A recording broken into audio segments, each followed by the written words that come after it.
छोटे स्तनों वाली लड़की को आप जितना सोचते हैं उसे कहीं ज्यादा गलत समझा जाता है। मनोविज्ञान और मानवीय धारणा। मीडिया और सामाजिक सौंदर्य आदर्शों द्वारा काफी हद तक आकार लेने वाली संस्कृतियों में शरीर की छवि आत्मसम्मान और सामाजिक संबंधों को प्रभावित करने में महत्वपूर्ण भूमिका निभाती है। एक प्रचलित रूढ़ि स्तन के आकार के इर्द गिर्द केंद्रित है, खास तौर पर यह धारणा कि बड़ा बेहतर है।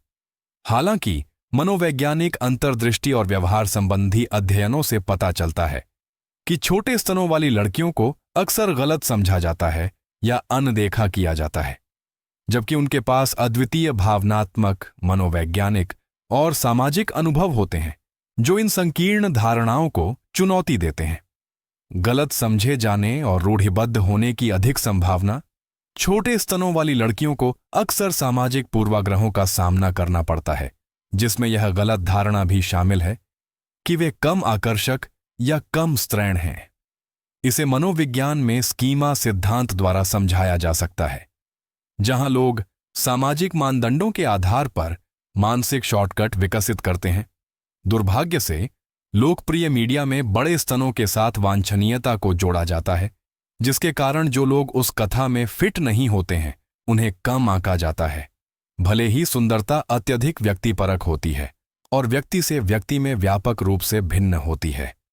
शारीरिक गतिविधि और शारीरिक कार्य में अक्सर अधिक सहज मनोवैज्ञानिक और शारीरिक दोनों दृष्टिकोण से छोटे स्तनों वाली महिलाओं को कम शारीरिक सीमाओं का सामना करना पड़ सकता है।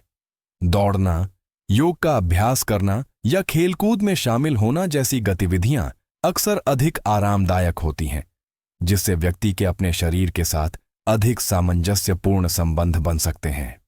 यह शारीरिक सहजता मनोवैज्ञानिकों द्वारा अवतार के रूप में संदर्भित की जाने वाली भावना को बढ़ाती है।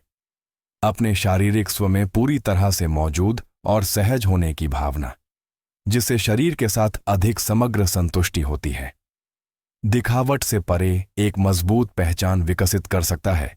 छोटे स्तनों वाली लड़कियों को किशोरावस्था के दौरान कम सतही ध्यान मिल सकता है, एक विकासात्मक चरण जब शारीरिक उपस्थिति अक्सर आत्म मूल्य से निकटता से जुड़ी होती है। हालांकि यह शुरुआत में एक चुनौती हो सकती है, लेकिन कई लोग लचीलापन विकसित करके और अपनी बौद्धिक, रचनात्मक या भावनात्मक स्वयं में ऊर्जा को प्रवाहित करके खुद को विकसित करते हैं। यह आत्म जटिलता सिद्धांत को दर्शाता है, जो बताता है कि बहुआयामी पहचान वाले व्यक्ति प्रतिकूल परिस्थितियों का सामना करने में भावनात्मक रूप से अधिक लचीले होते हैं। वस्तु के रूप में देखे जाने की संभावना कम, फिर भी सौंदर्य दबावों से प्रभावित सामाजिक मनोविज्ञान में शोध से संकेत मिलता है कि वस्तुकरण महिलाओं में चिंता और आत्मनिगरानी को बढ़ाता है। हालांकि छोटे स्तनों वाली लड़कियों को कम स्पष्ट रूप से वस्तु के रूप में देखा जा सकता है, लेकिन वे सामाजिक सौंदर्य मानकों से अछूती नहीं हैं। वे अपर्याप्तता की भावनाओं को आंतरिक रूप से महसूस कर सकती हैं, खासकर उन संस्कृतियों में जो कामुकता को आदर्श मानते हैं। समय के साथ ये मूक दबाव आत्मसम्मान को आकार दे सकते हैं, जब तक कि लगातार सकारात्मक सुदृढ़ीकरण और व्यक्तिगत स्वीकृति के साथ प्रतिकार न किया जाए। बॉडी पॉजिटिविटी मूवमेंट में अक्सर अधिक सशक्त हाल के वर्षों में बॉडी पॉजिटिविटी मूवमेंट ने एक रूपता से समावेशिता पर ध्यान केंद्रित किया है। सभी आकार की महिलाएं, जिनमें छोटे स्तन वाली महिलाएं भी शामिल हैं, दृश्यता प्राप्त कर रही हैं और अपने प्राकृतिक शरीर को अपनाने के लिए उनका सम्मान किया जा रहा है। यह सांस्कृतिक बदलाव मानसिक और भावनात्मक कल्याण को बढ़ावा देता है और महिलाओं को सुंदरता की पुरानी अपेक्षाओं से मुक्त होकर खुद को प्रामाणिक रूप से व्यक्त करने के लिए प्रोत्साहित करता है।